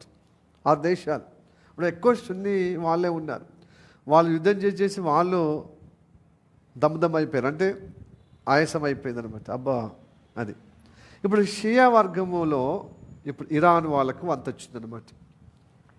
ఎప్పుడైతే 1979 ఈ షియా మతం వాళ్ళు వచ్చారో, ఈ ఇమాం ఖొమైనీ ఆ తండ్రి చనిపోయిన తర్వాత ఇప్పుడు కొడుకు వచ్చింది. ఇతడే ఆయన ఖొమైనీ, ఈయన కామిని అంతే తేడా. ఇప్పుడు బంజారా హిల్స్ రోడ్ నెంబర్ 7లో వీళ్ళ తండ్రి పేరు ఇమాం ఖొమైనీ అని పేరు. ఆడ ఒక ఇరాన్ కౌన్సిలర్ ఆఫీస్ ఉందన్నమాట, రాయబారం ఆఫీస్. వాళ్ళ దేశ రాయబార అంబాసిడర్ ఆఫీస్ అక్కడ ఉంది, అఫీషియల్ ఒకటి ఉన్నది అక్కడ. ఆడ ఆ పేరు రోడ్ నెంబర్ 7 పేరు ఇమామ్ కోమినేని అంటే ఎవరో అనుకున్నా, ఇప్పుడు తెలిసిందనమాట ఈ కాలంలో. అయితే ఈ మధ్యలో ఆయన కొడుకు చనిపోయింది కదా. ఇజ్రాయెల్ ప్రజలు, ఇజ్రాయెల్ దేశము సైన్యము అలాగనే అమెరికా సైన్యము సంయుక్తంగా ఆపరేషన్ చేసినప్పుడు ఆయన నామరూపం లేకుండా ఈ రోజా సమయంలో చనిపోయాడు. ఆయన బంకర్లో ఉంటే ఆ బంకర్ చీల్చే విధంగా బాంబులే వర్షాలు కురిపించి ఆయన బంధువులు, ఆయన రక్త సంబంధాలు అందరూ, ఆయన లీడర్స్, ఆయనతో ఉన్నటువంటి గొప్ప గొప్ప లీడర్స్ అందరూ చనిపోయారు. ఇప్పుడు యుద్ధం స్టార్ట్ అయింది. ఎందుకు వీళ్ళకు యుద్ధం జరిగించే విధంగా ఇజ్రాయెల్ ప్రజలు అంతగా గొప్పగా మరి సైన్యముతో అంత విరుచుకుపడ్డారంటే వీళ్ళు శబ్దం చేశారనమాట. వీళ్ళు వచ్చిన వెంటనే మతకరమైనటువంటి అది పరిపాలన స్టార్ట్ అయ్యేటప్పుడే 1979 నుంచి బెదిరించడం మొదలుపెట్టారు. నిన్న మొన్న వచ్చిన వాళ్ళు యూదులు వాళ్ళ నామరూపంగా లేకుండా వాళ్ళు చంపాలి, వాళ్ళ భూభాగము కైవసము చేసుకొని పాలిస్తీనా వాళ్ళకే వశపరచాలని పాలిస్తీనా వాళ్ళకు హమాస్ అనే ఉగ్రవాదం లాగా వీళ్ళని ఊరికి ప్రోత్సహించడం మొదలు, వీళ్ళకి బాంబులు, ఆర్థిక సహాయం అట్లాగా స్టార్ట్ అయిందనమాట. అక్కడ పక్కలో బల్లెల్లాగా వాళ్ళని తయారు చేయడము, మళ్ళీ లెబనాన్లో కూడా షియా వర్గానికి చెందిన వాళ్ళు కనుక అక్కడ హిజ్బుల్లా అనే సైన్యంగా తయారు చేశాడు. మళ్ళీ దక్షిణ దిక్కున యమాన్, YEMEN, యమాన్ ఉంది ఎర్ర సముద్రానికి పొరుగున, ఇక సౌదీ అరేబియా కింద ఒమన్ వేరు, యమన్ వేరు. వాళ్ళకు హోతి ఉగ్రవాదముగా అక్కడ సైన్యము ప్రారంభించింది. చూడండి, పైన కింద పక్కలో బల్యం, మళ్ళీ పక్క పోయింటే ఇరాన్ సైన్యం. ఇంత ముస్లిం అన్నమాట. ఇన్ని సంవత్సరాలు ఎగిచ్చి ఏం చేశారు? మనము హమాస్ను మొట్టపడేసి అంటే మొట్ట కనిపించారు, మొత్తం పొరక చేశారు. ఇప్పుడు ఇరాన్ మీద పడ్డది అనమాట. ఇది అనమాట. ఇప్పుడు ఇరాన్ పొరక అవుతుంది. ఇది వాక్యం చెప్తుంది, నేను చెప్తలేదు. ఎందుకంటే దేవుడు సృష్టికర్త, దేవుడు నిజమైన అసలైన సిసలైన దేవుడు యూదుల దిక్కున్నాడు. ఎందుకంటే వాళ్ళు చెదిరిపోయిన వారికి మార్పు కలిగే విధంగా వారి మనసు నిలుపుకొని మేము చేసిన తప్పిదమే అయ్యా కనుక అని చెప్పి యేసు ప్రభు మీద అభిమానం, యేసయ్య మీద వాళ్ళ మీద క్రైస్తవుల మీద ప్రేమ కలిగినప్పుడు క్రీస్తు నమ్మిన వాళ్ళని ప్రేమిస్తున్నారు, వాళ్ళు క్రీస్తు నమ్మిన బిడ్డలను గౌరవంగా ప్రేమిస్తున్నారు కనుక ఇరువురు సంయుక్తంగా ఇప్పుడైంది ఆపరేషన్ చేస్తున్నారు. ఏంటిది? సైన్యం పరంగా ఆపరేషన్, యుద్ధ పరంగా వాళ్ళేమో రైజింగ్ లయన్ అని పేరు మీద వాళ్ళు ఆపరేషన్ చేస్తున్నారు, సైన్యము యుద్ధ ఆపరేషన్ చేస్తున్నారు. ఇక్కడ ఏమో ఫర్రీ అంటే ఎఫిక్ ఫర్రీ అని ఈ అమెరికా సైన్యము ద్వారా ఆపరేషన్ జరుగుతుంది. సంయుక్తంగా ఆపరేషన్లు ఇప్పుడు జరుగుతున్నాయి. ఇప్పుడు రణరంగం జరుగుతుంది. ఇప్పుడు ఇరాన్ నామరూపం లేకుండా ఎంత యుద్ధం ఆపే విధంగా ఇటు పాల్ చేసినా ఇటు చేసినా వాళ్ళు సరెండర్ కావాలి, లొంగిపోవాలి. మేము యూదులతో పెట్టుకోము, యూదులను మేము భయాన వాళ్ళని భయపెట్టేయలేము, వాళ్ళ భూభాగం వాళ్ళదే, వాళ్ళకు ఎందుకంటే వాళ్ళని గెలికితేనే వాళ్ళు గర్వమవుతారు. అంతవరకు దాకా సహనం కోల్పోయేంతవరకు, బాగా సహనం ఉన్నంత వరకు అందరిని ప్రేమిస్తుంటారు. చుట్టుపక్కల వాళ్ళను ఎంతో వాళ్ళలాగా ఒక మనిషిగా చూస్తారు. ఇప్పుడు యుద్ధం వల్ల ఏమైంది తెలుసా అండి? అంత్య దినాల్లో సంభవించేటువంటి సంభవాల యొక్క విధానం మొత్తం ప్రపంచమంతా ఆర్థిక సంక్షోభంలో మునిగిపోతుంది. దేవుని వాక్యం కూడా ఉందండి. ఇక్కడ నిజ దేవుడిని సృష్టికర్తను స్మరణ తీసుకొచ్చుకోవాలి, యథార్థత. అందుకోసం ఏమంటున్నాడు? యూదులు చెదిరిపోయిన ఇజ్రాయేలును అందరిని సమకూర్చి వాళ్ళ ద్వారా నేను మహిమ పొందుకోవాలి, వాళ్ళని పరిశుద్ధపరిచి నా పరిశుద్ధ నామాన్ని వాళ్ళ ద్వారా పరిశుద్ధపరచుకుంటాను. నేను నిజదేవుడు యెహోవా దేవుడు, నిజదేవుడు యూదుల దేవుడు. ఆ యూదుల నుంచి వచ్చిన వ్యక్తే యేసుక్రీస్తు. ఆయన నిజమైన రక్షకుడు, ఆయన ద్వారా రక్షణ ఉంది. మరి ఏ నామంలో అని తన నామాన్ని పరిశుద్ధపరచుకోవటానికి ఇలా జరుగుతుందన్నమాట. మన భారతదేశంలో క్రైస్తవత్వం దోత తీసేస్తాం అని ఏడ్చాడు. క్రైస్తవత్వం అంటే యూదులకు ఉన్నటువంటి భౌతికంగా యూదులకు ఎలాగా తరపరిచే విధంగా దేవుడు వాళ్ళకి దిక్కున్నాడు. క్రైస్తవుల దిక్కు నిజమైన దేవుడు ఉన్నాడు. వాళ్ళకంటే గొప్పగా యేసు ప్రభు మనకు తోడుగా ఉన్నాడు. మరి భూభాగంలో వాళ్ళకు తోడుగా ఉండి వాళ్ళకి ఇచ్చిన మాట చొప్పున నెరవేరుస్తున్నాడు. కానీ మనకు వాగ్దానంతో నెరవేర్పు. పరలోక వారసులు మనము, వాళ్ళ వల్ల కాదు. కాబట్టి యూదులు ఎక్కడెక్కడైతే సంకటం ఉన్నదో వాళ్ళకు మాకు దేవుడు ఇచ్చిన వాగ్దానం ఉంది, ఎవరు ఏం చేయలేరు అని. ఎంత హింస వచ్చినా, ఎంత ఉపద్రవం వచ్చినా, ఎంత సంఘర్షణ వచ్చినా వాళ్ళ పండుగలో ఉన్నప్పుడు సంబరంగా చేసుకుంటారు, మస్తు నాట్యం ఆడతారు. ఓదికి బాంబులు పడుతున్నారంటే మనం పూర్వము పండుగ చేసుకున్నారు. అవివిలో బాంబులు, ఆ బాంబులను పేల్చే విధంగా డిఫెన్స్ మిషన్ ఉంది కదా వాళ్ళకు. అది శిథిలాలు వాళ్ళ మీద పడినా డోంట్ కేర్, ఎందుకంటే మా దేవుడిని మనం కాపాడటానికి. ఎందుకంటే ఆ బాంబులు పడగానే వాళ్ళ భూభాగంలో సైరన్ మోగుతుంది, వాళ్ళకు వాట్సాప్లో మెసేజ్ వస్తుంది. వెంటనే బాంబర్లో ఏంటిది బంకర్లో పోతున్నారు, యుద్ధ బంకర్లో పోతున్నారు. వాళ్ళకి ఎన్ని బాంబులు వచ్చినా వాళ్ళకు కదిలించబడతలేరు. వీళ్ళు ఎంత బంకర్లో వచ్చినా వీళ్ళకు బాంబుల వర్షంతో సతమతం అవుతున్నారు. అక్కడ దేవుడు వాళ్ళకు తోడుగా ఉన్నాడు కాబట్టి అంత్య దినాల్లో వాళ్ళకు నేను తోడుగా ఉంటాను. అయితే ఇప్పుడు మూలవాక్యం ఏం చెప్తున్నావు, ఏం చదివించినావు, నువ్వు ఏం చెప్తున్నావు అంటే ఆడికి వస్తున్నాను. వీళ్ళకు ఒక సమయం, కాలం వస్తుందట, నిర్భయముగా బ్రతికే కాలము. హలో, ఇంకా నిర్భయంగా బ్రతకలేరు. ఇంకా యుద్ధం అనేది వాడొచ్చి గెలుపుతాడు, వీడొచ్చి గెలుపుతాడు అని భయభ్రాంతులతో యుద్ధము తప్పని పరిస్థితుల్లో మా దేశాన్ని థ్రెట్ చేస్తున్నారు, మా పౌరులను నాశనం చేస్తారట, మా భూభాగము మాకు లేకుండా మనను భూమి మీద లేకుండా చేస్తారట. అయితే మరి ఇన్నిసార్లు భయపెట్టించి చేసి మా పక్కలో బల్లంలాగా ఉగ్రవాదులను మనం మా మీద ఉసిగొలిపితే మేము ఊకుంటామని సహించి సహనం కోల్పోయినప్పుడు యుద్ధానికి వస్తున్నారు. అమాసను అట్లనే లేపారు. అలానే లెబనాన్లో హిజ్బుల్లను కూడా నామరూపలేకుడు చేస్తున్నారు. ఇట్లాగా యుద్ధము చేస్తూ దేవుడు వాళ్ళకు ఒక పర్పస్ ఏంటంటే మమ్మలను గాయపరుస్తున్నప్పుడు, మమ్మలను లేకుండా ఈ భూమి లేకుండా చంపినప్పుడు మాకంటే ముందుగా వీళ్ళని అటాక్ చేస్తున్నాం. ఎందుకంటే యూదుల దిక్కు దేవుడు ఉన్నాడు, ఎవరేమి చేయాలి. హల్లెలూయా. అయితే ఒక కాలం వస్తుంది, నిర్భయం ఒక కాలం. అందుకోసమే ఈ యుద్ధం మొన్న హమాస్ వాళ్ళ మీద యుద్ధం చేస్తే ఇప్పుడు కిక్ అనకుండా అయిపోయింది. ఇప్పుడు ఇరాన్ ఇంకా చుట్టుపక్కల ఎవరైనా అడుగుబడుగు ఉండి వీళ్ళను చంపటానికి, వీళ్ళను నామరూపం లేకుండా చేద్దామని కారాల మీరాలు దూరే వాళ్ళు, కాళ్ళు దువ్వే వాళ్ళు ఉంటారు కదా, వాళ్ళను కూడా హతమార్చే విధంగా చేసినప్పుడు అమ్మయ్యా, ఇప్పుడు మనను బెదిరించేవారు, భయపెట్టించేవాళ్ళు, మనం హతమార్చే విధంగా ఉన్నవారు ఎవరు లేరు. అందరూ బలదూర అయిపోయారు, అందరూ ఆర్థిక సతకిలం పడిపోయారు. మొత్తం ఆర్థికంగా, మానసికంగా, శారీరకంగా దెబ్బతిండిపోయారు. కాబట్టి వాళ్ళు ఇప్పుడు ప్రాకారం లేని ఈ దేశముగా, చక్కగా సరిహద్దు లేని దేశంగా ఏం చేస్తారు, తలుపులు బోర్లించి అంటే ఓపెన్ చేసి మంచిగా నిర్భయంగా ఉంటారు. మాకు దేవుడు కాపుదల ఉన్నాడు.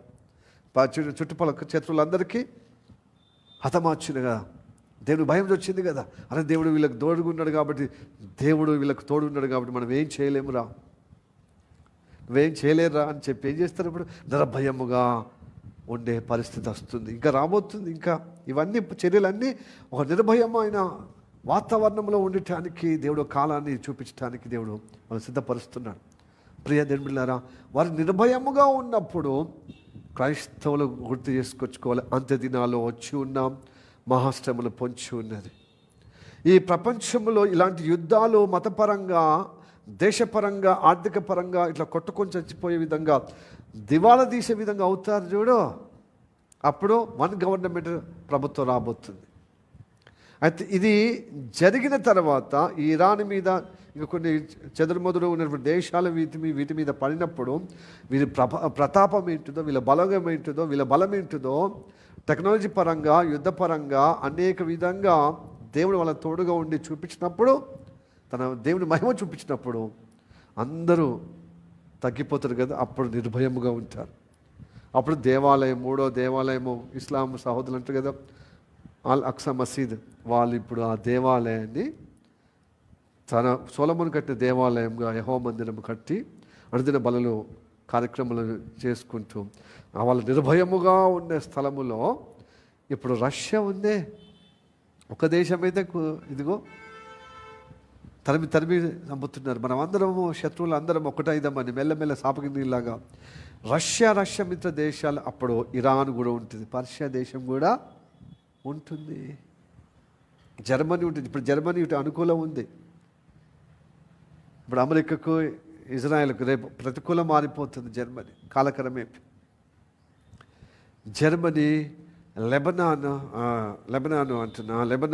లిబియా, ఈజిప్టు మొదలైనటువంటి దేశాలు సంయుక్తంగా ఈ యొక్క రష్యా నాయకత్వం ద్వారా, దాని లీడర్షిప్ ద్వారా ఇప్పుడు ఇజ్రాయెల్ మీద పడబోతుంది.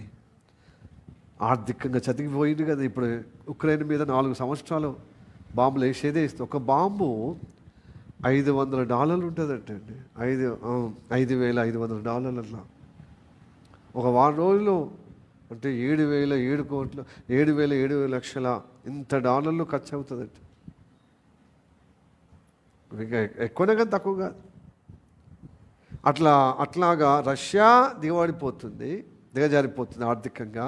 ఇప్పుడు అమెరికా కూడా దిగబడిపోతుంది. ఎందుకంటే అమెరికను ఎందుకు మరి ఇజ్రాయెల్తో ఏకీభవిస్తున్నారు కదా, దేవుడు తోడై ఉంటేనే కదా వాళ్ళకు, దేవుడు ఇచ్చిన వాగ్దానం ప్రకారంగా వాళ్ళకు సహకరిస్తున్నప్పుడు దేవుడు వాళ్ళు మంచి పని చేస్తున్నారు. మంచి పనే, కానీ వీళ్ళలో నైతిక విలువలు లేకుండా దిగజారిపోతున్నారు. వాళ్ళ దేశంలో పాపం అధిక ఫ్రీడమ్ ఇచ్చారు. అందుకోసం లిబర్టీ స్టాట్యూ పెట్టారు. ఎందుకంటే ఫ్రీడమ్, ఎవరు వచ్చినా మీకు ఫ్రీడంగా, కానీ న్యాయంగా ధర్మంగా ఉంటే ఎవరైనా బతకచ్చు అని ఫ్రీడమ్. ఈ ట్రంప్ వచ్చే ట్రైడ్ చేస్తున్నాడు. ఎవరు పడితే వాళ్ళు వచ్చేయట్లేదు. జ్ఞానవంతులు రావాలి, ఒకవేళ వస్తే డబ్బున్న వాళ్ళు రావాలి. అందరూ అదే పేదరికలాగా అయిపోతే ఎవరు వచ్చి వచ్చేవాళ్ళు పచ్చోళ్ళు వచ్చి చదువుకొని వచ్చి నెపంతో ఇక్కడ సెటిల్ అయిపోయి మొత్తము మాకు రావాల్సినటువంటి వనరులన్నీ మీరు తీసేసుకుంటున్నారని చెప్పి జనాభా ఎక్కువ అయిపోతుంది, బలహీనం అయిపోతున్నామని చెప్పి అట్లాగా నివారణ చేస్తూ కరెక్టే. కానీ ఆ దేశంలోనే చాలామంది సొదొమ గొమొర్రా పాపములో పడి ఉన్న దుస్థితిలో ఉన్నారు.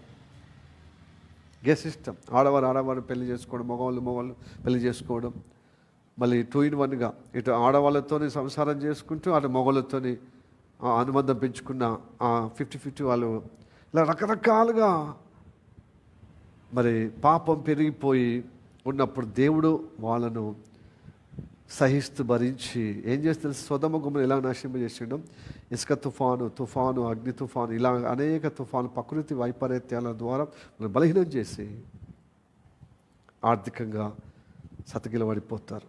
అప్పుడు ఒంటరి అయిపోతుంది ఇజ్రాయెల్ దేశం. అప్పుడు వాళ్ళకు దేవుడు తోడుగా ఉంటాడు. దేవుడు స్వయంగా డైరెక్ట్గా తోడుగా ఉండి ఆ నిర్భయంగా ఉన్న సమయంలో ఆ ప్రాకారము లేని, గోడలు లేని, ద్వారాలు, వారి పెద్ద పెద్ద గవినులు తెరుచుకుని మాకు భయం లేదు, మాకు దేవుడు ఉన్నాడని ఉన్న సమయంలో అకస్మాత్తుగా ఇదిగో రష్యా మిత్ర దేశాలు తిరగబడే సమయము రాబోతుంది. అప్పుడు అంతిమ కాలము సమీపించిందని గుర్తు చేసుకున్నాం. విత్తిన షాట్లో ఒక అడుగు దూరంలో ఉంది, ఎక్కువ సమయం లేదు. మిత్రమా, స్నేహితులారా, దేవుని బిడ్డలారా, సంగమా, కనుక మొదలు నిద్ర మాని కొంచెం భక్తి పెంచాలి. హల్లెలూయా. 1 గవర్నమెంట్ రూలింగ్ రాబోతుంది. ఇగో నిర్భయంగా నివసించే సమయంలోనే ఇదన్నీ కార్యక్రమం జరుగుతుంది.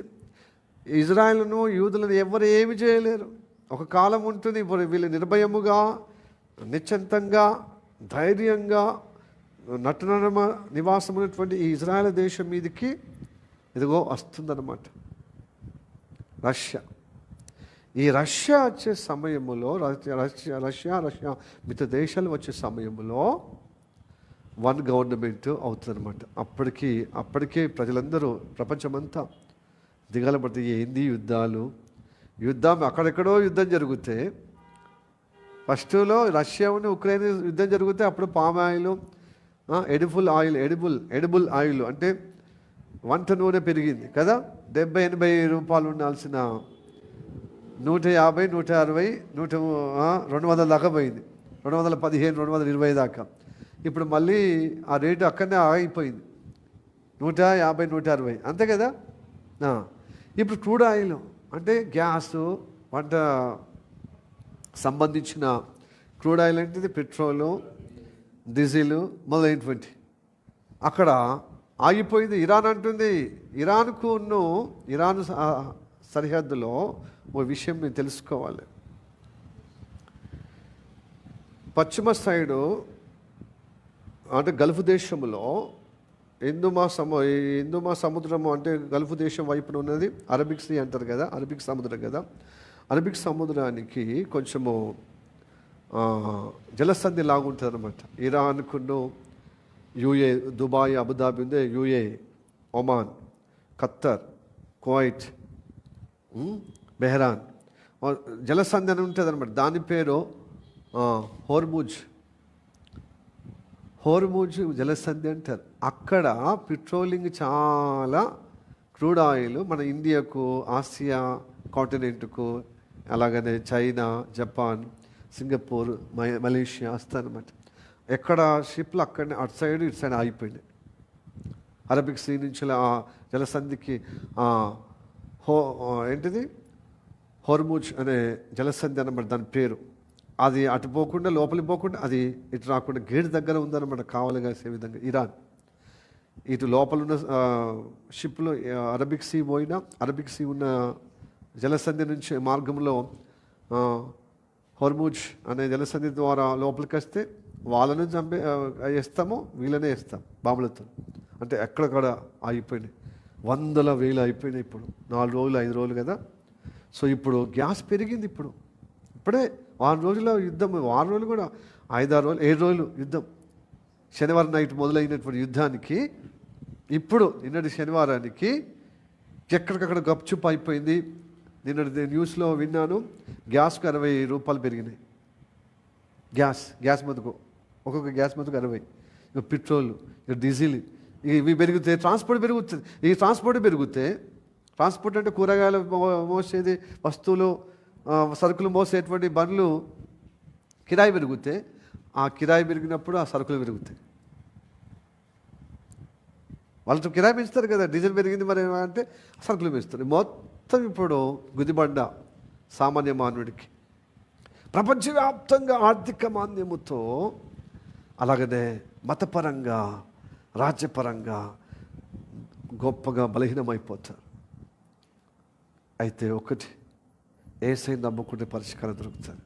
నువ్వు మతమో ఏం చెప్పు, ఇంకేమన్నా చెప్పు, ఏ దేవుడు కాదు, యేసయ్య నిజమైన దేవుడు, అతని లోకరక్షకుడు. ఆయన నమ్ముకుంటే ఈ అంత్య దినాల్లో జయించడం సాధ్యం, లేకపోతే సాధ్యం కాదు. భక్తితో సాధ్యం, దేవుడిచ్చిన నీతితో సాధ్యం, దేవుడిచ్చిన పరిశుద్ధమైన జీవితంతోనే సాధ్యం. లేకపోతే ఈ ఆర్థిక మాంద్యం నుంచి వెళ్ళి, ఈ భయంకరమైన సంక్షోభం యొక్క రానున్న కాలంలో యుద్ధ బీభత్సం నుంచి మనం విడుదల పొందుకోవాలంటే ఒకటే పరిష్కారం, యేసయ్యను నమ్ముకోవడమే. యేసయ్యను నమ్ముకుంటే యూదుల కంటే నిర్భయముగా ఉంటాం. ఇప్పుడు పవర్ఫుల్ కంట్రీ అమెరికా ఎందుకైంది? యేసయ్యను నమ్ముకోవడం వల్ల. మనం యేసయ్యను నమ్ముకొని నిలకడగా ఉంటేనే మంచుకుండు. ఆ దేశము అనేక ఉత్తని పచ్చని అందరిని తీసుకొచ్చుకుంటుంది. కులం మతం లేకుండా అందరు లిబర్టీ చేసింది. కాబట్టి వాళ్ళు ఏం చేస్తారు, వాళ్ళ కులం. అందుకోసం మన యొక్క మన ఇండియా నుంచి పోయి అక్కడ కులం అనే కూపడబెట్టారు, మతం అనే కూపడబెట్టారు. అలాగా మనిషి కులం మన వివిధ దేశాలు పోయి ఆ దేశం యొక్క సంస్కృతి, ఆ దేశం యొక్క మతము, కులము పాపం పెట్టే వారికి ఏమైపోయింది, మొత్తం విచ్చలవిడితనం అయిపోయి దేవుని ఉగ్రతకు పాత్రలు అవుతున్నారు.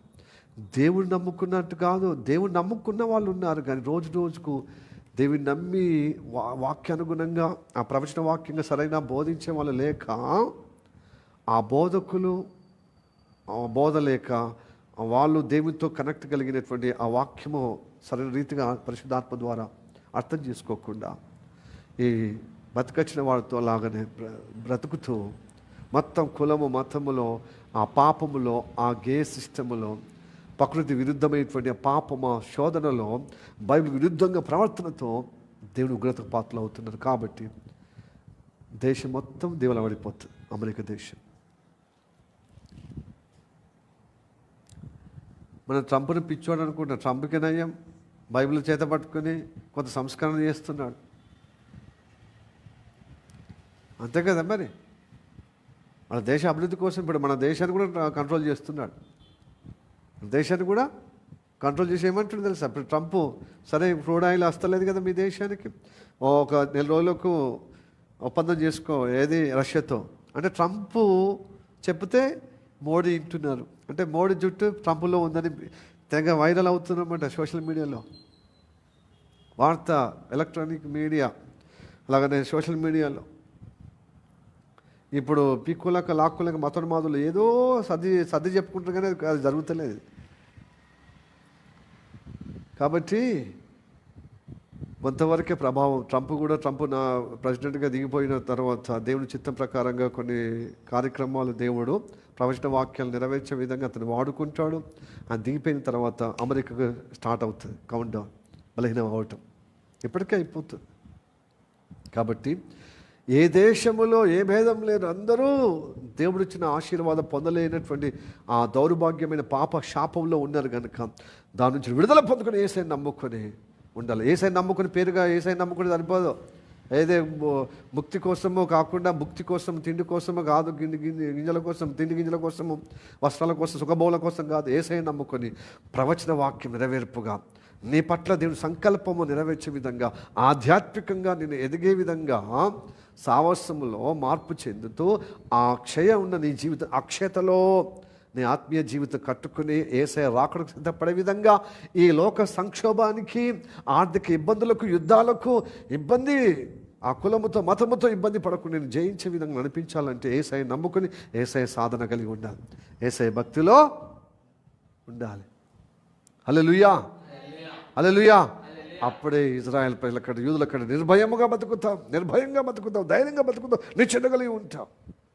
ఎంతటి ఆర్థిక ఇబ్బంది వచ్చినా, ఎంతటి సంఘర్షణ వచ్చినా, యుద్ధ వాతావరణం వచ్చినా నేను చంపుతాను, రక్కుతా అన్నా ఏడ్చావు. యేసయ్య అన్నాడు, దేహం చంపవానికి అసలుకే భయపడద్దు, దేహంలో ఉన్న ఆత్మ చంపవానికి మిక్కిలి భయపడు, నా దేవుడికే భయపడతాను. బ్రతుకుడు క్రీస్తే చావైతే మేలే అంటే భక్తి యొక్క శక్తి పొందుకున్నా కనుక నీవు నీ దేహమంతా ఏం చేసుకున్నావు? మత్తుగా అయిపోయావు. భక్తిలో మత్తుగా, మన కులము మత్తు కావద్దు, మతము మత్తు కావద్దు, భక్తి నీతిలో మత్తు కావాలి, భక్తి సాధనలో యథార్థతలో మత్తు కావాలి, పరిశుద్ధతలో మత్తు కావాలి. అలాగనే సత్యములో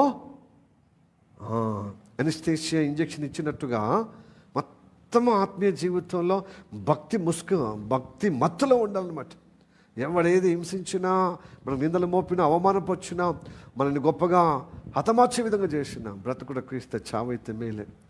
బ్రతుకుట నీకు ప్రయోజనకరంగా ఉండేటకు నన్ను బ్రతికిస్తున్నాడు. బ్రతికించడం దేవునికి స్తోత్రం, దేవునికి అది కూడా దేవునికి మహిమార్థం. కానీ బ్రతుకుట క్రీస్తు చావైతే మేలే అన్నంతగా దేవుని సేవించేవారు ఈ పరిస్థితిని ఎదుర్కొంటాడు నిర్భయముగా. దేవుడు రాకడ ఎత్తబడతాడు. హల్లెలూయా చెప్పండి, హల్లెలూయా. Praise the lord. యూదులు భౌతికంగా నిర్భయంగా ఉండేటానికి పరిస్థితులు కనబడుతున్నాయి. మరి ఆధ్యాత్మిక నీ నిర్భయం ఎటుపోయింది, నీ నిశ్చయిత ఎటుపోయింది, నీ ధైర్యం ఎటుపోయింది, నీ యొక్క స్థిరత్వం ఎటుపోయింది? ప్రియ సహోదరుడ సహోదరి, వాక్చాతుర్యంగా వాక్యం చదువుతున్నాను, వాక్చాతుర్యంగా పాటలు పాడుతున్నాను, వాక్చాతుర్యంగా ఇవి అనుభవం ఉండాలి, వాక్యము నీ జీవిత అనుభవం ఉండాలి, పాటలు పాడే ఆ అభిషేకం నీ అనుభవం ఉండాలి. ఆ భక్తి సాధనలో ఉన్నటువంటి ఆ అనుభవం కలిగిన దేవుని బిడ్డలు నిజంగా వారు నిర్భయంగా బతుకుతారు, నిశ్చయత బతుకుతారు, స్థిరంగా నిలబడి ఏదైనా ఎదుర్కోవటానికి విశ్వాసంగా బ్రతుకుతారు. హల్లెలూయా. అలాంటి విశ్వాసం ఉందా? అలాంటి నిశ్చయత ఉందా? అలాంటి నిర్భయము ఉందా?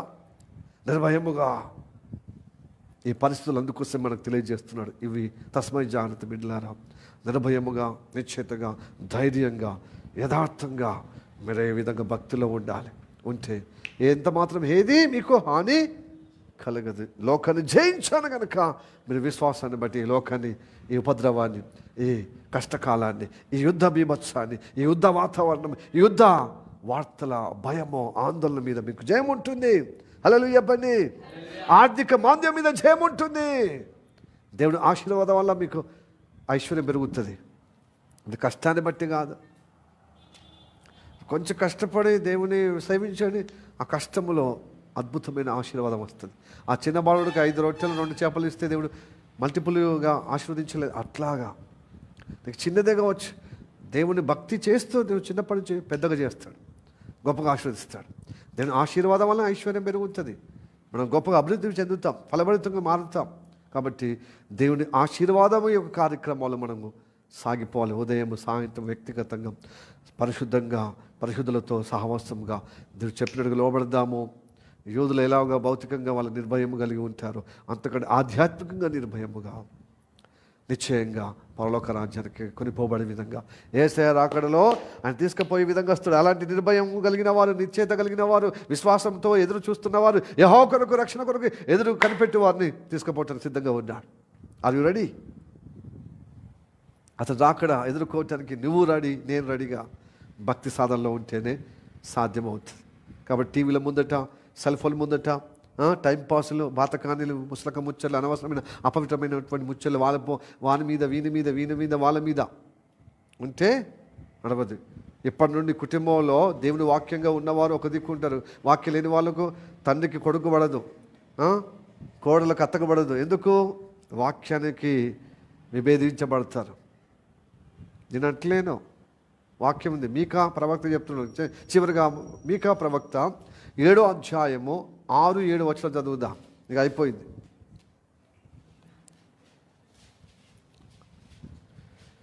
మీకా ప్రవక్త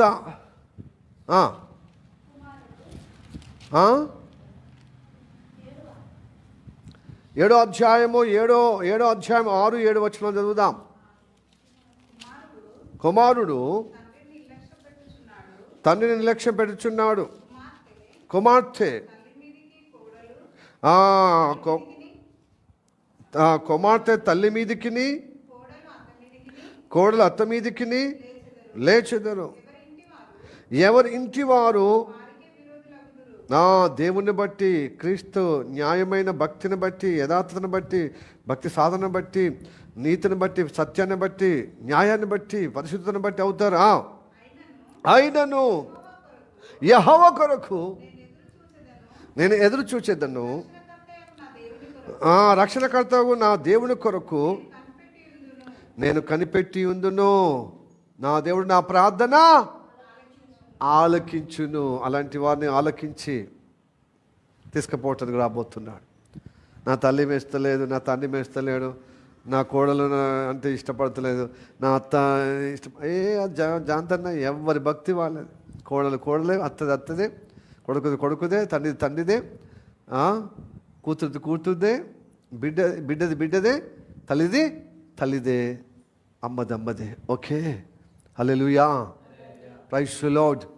ప్రేమ ఉంది కనుక నచ్చి చెప్పు, అయాన బయన బతిలాడి చెప్పు, హెచ్చరిక చెప్పు. ప్రేమ సుకుమారంగా, సౌమ్యంగా, శుతిమెత్తగా. వినకపోతే వదిలిపెట్టేసే, దేవునికి అప్పచెప్పాను. కానీ వాళ్ళలాగా, మా అమ్మలాగా, మా నాన్నలాగా, మా తండ్రిలాగా, నా కొడుకులాగా, నా బిడ్డలాగా అని భక్తిహీనులను బట్టి మోసపోయి వాళ్ళు ఇబ్బంది పడి మీరు ఇబ్బంది పడవద్దు. దైవ విరోధులుగా తయారు కావద్దు. ఒక కుటుంబంలో విరోధంగా అవుతుంది, ఇంటి వాళ్ళే విరోధులు అవుతారట. ఆ కాలం వచ్చి ఉన్నది. క్రైస్తవులు అందరూ కట్టకట్టుకొని అందరూ పరలోకం పోతున్నారు. కట్టకట్టుకుని అందరూ పరలోకం పోవడం మంచిదే, కానీ నీ ఆలోచన, నీ వాక్య ఆలోచన అతనికి లేదే, అతని దేవుని ఆలోచన క్రియలు నీ లేవే, ఎలా కుదురుతుందా? కాబట్టి దేవుని ఎరిగినట్టుగా ఉండాలి. దేవుని ఎరగడం అంటే దేవుడు తెలుసని కాదు, దేవుని గుణములు తెలిసి ఉండాలి, దేవుని గుణములు అనుభవంగా ఉండాలి. హల్లెలూయా.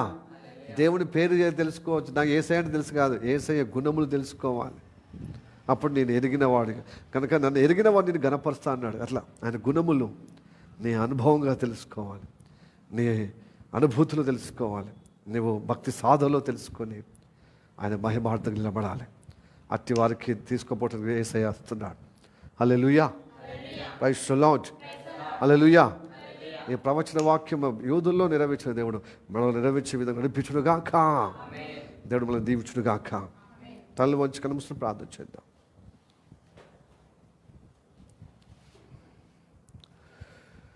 మమ్మల్ని మిక్కిలిగా ప్రేమిస్తున్న మా పరలోకమందున్న మా తండ్రి, నీకు వందనాలు, స్తోత్రం రాజా. ఎదుగో ప్రభువా, ఈ సమయములో మాతో మాట్లాడిన మాటలను బట్టి వందనాలు. గత కాలంలో తండ్రి యూదులకు ఇచ్చిన మాట చొప్పున, ఇజ్రాయెల్కి ఇచ్చిన మాట చొప్పున భౌతికంగా యూదులు చెదిరిపోయిన వాళ్ళు స్థిరపరచుటకు, అదిగో అబ్రహాముకు, ఇసాకు, యాకోబుకి ఇచ్చిన వాగ్దానం ప్రకారంగా ఆ కానాను ప్రాంతము నేడు పాలస్తీనా ఉన్నదే ఇప్పుడు ఇజ్రాయెల్కి ఇచ్చబడిన ఆ ప్రాంతమే ఒకప్పుడు మూల పితరుడికి ఇచ్చిన వాగ్దానమే తన పిల్లలకు అనుగ్రహించి ఉన్నావయ్యా. అయితే ఆ వాగ్దానాన్ని ప్రభువా ఆత్మీయంగా కట్టుకున్నవారు, క్రీస్తు ద్వారా నిలదొక్కున్నవారు, క్రీస్తు ద్వారా వారందరూ ఆత్మీయ బిడ్డలు తండ్రి. వాళ్ళే క్రైస్తవులు, క్రీస్తుని పోలి నడిచిన బిడ్డలుగా ఉన్న వారికి ప్రభువా తండ్రి, ఈ భౌతికం ఉన్నటువంటి ఆ యొక్క ఇజ్రాయేలుకు నిబ్బరంగా ఏ విధంగా ఈ చుట్టుపక్కల యొక్క దేశాల ద్వారా ఆ యొక్క గొప్ప శత్రుత్వం ఉన్న దేశాలు ఏ విధంగా నిమయమ చూపించి వారి పక్షమున ఉండి యుద్ధములో వాళ్ళని అజయంగా విజయంగా నిలబెట్టి తండ్రి, అంత్య దినాలు ఏ విధంగా ప్రవచన వాక్యం నెరవేర్చే విధంగా నిలబెడుతున్నావో వారికి, అలాగనే పరలోక రాజ్యం చేరే విధంగా క్రైస్తవులుగా ఎదుగో ప్రభావ పిలువబడుతున్న ప్రతి బిడ్డ నామకరణ క్రైస్తవం నుంచేలే, ఈ కులం మతము నుండి, ఈ లోక క్షయ తత్వం నుంచి అక్షతలో ఆత్మీయ జీవితాన్ని కట్టుకొని ఈ ప్రవచన వాక్యాలు ప్రభు పరలోక రాజ్యానికి ప్రభు సిద్ధపడుటకు యేసయ్య వాళ్ళ కోసమే వస్తున్నాడు. అందుకోసమే దేవుడు ఈ యొక్క ప్రపంచమంతా ఇలాగా సంఘర్షణతో, యుద్ధముతో, ఆర్థిక మాంద్యముతో, ఘోరమైన కులముతో, మతముతో కొట్టుకలాడుతూ మరణ హోమము తలపించే విధంగా రోజు రోజుకి ఎక్కువ అవుతాయి కనుక క్రైస్తవుడు భయపడకు, కలవరపరచెందకు, ధైర్యంగా ఉండి నిర్భయం కలిగి యూదులలాగా ఉన్నారో నువ్వు ఆధ్యాత్మికంగా నీవు కలిగి ఉండమని ఈరోజు మాతో మాట్లాడిన వాక్యాన్ని బడి వందనాలు తండ్రి. రానున్న కాలంలో ప్రభు స్తోత్రం, ప్రపంచము మొత్తం ఆర్థికంగా ఇదిగో యుద్ధాల మీద యుద్ధాలు, దేశం మీద దేశం, జనం మీద జనం, కులమని మతమని కొట్టుకలాడి తన్నుకలాడి తండ్రి ఘోరమైన ఆర్థిక మాధ్యంలో చిరగలడి పడిపోతున్నప్పుడు తండ్రి ఘోరంగా అయిపోతుందయ్యా. అదొక సమయం అవుతుందయ్యా.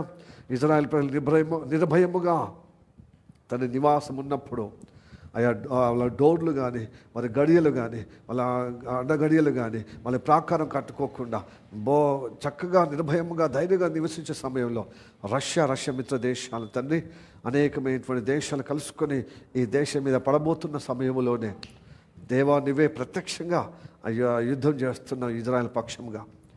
అదే మాకు నిరూపణ తండ్రి. ప్రపంచమంతా ఒక రాజ్యంగా రాబోతుంది. One economic, one currency, one govern one పరిపాలన, ఒకే పరిపాలన, దేశాలన్నీ ఎదుగో ప్రభు ఒక్క దేశంగా మారిపోతుందని, ఒక పరిపాలన కింద, ఒక ఆర్థిక కార్యాన్ని కిందికి వస్తుందని నువ్వు తెలియజేస్తున్న ఈ కార్యాన్ని బట్టి వందనాలు.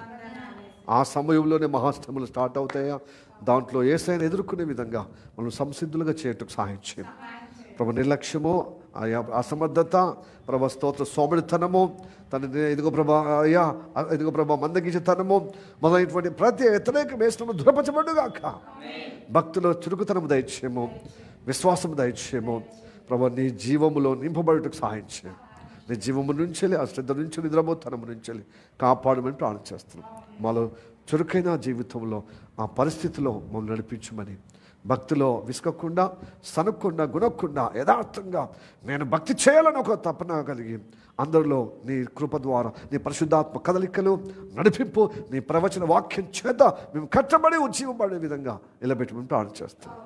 ప్రార్థన కొందరు మమ్మల్ని మేము తగ్గించుకుని నామని హెచ్చిస్తూ యేసయ్య నామములో ప్రార్థించి అడిగి వేడుకుంటున్నాము పరమ తండ్రి. ఆమేన్, ఆమేన్, ఆమేన్. May the God bless you. Praise the lord.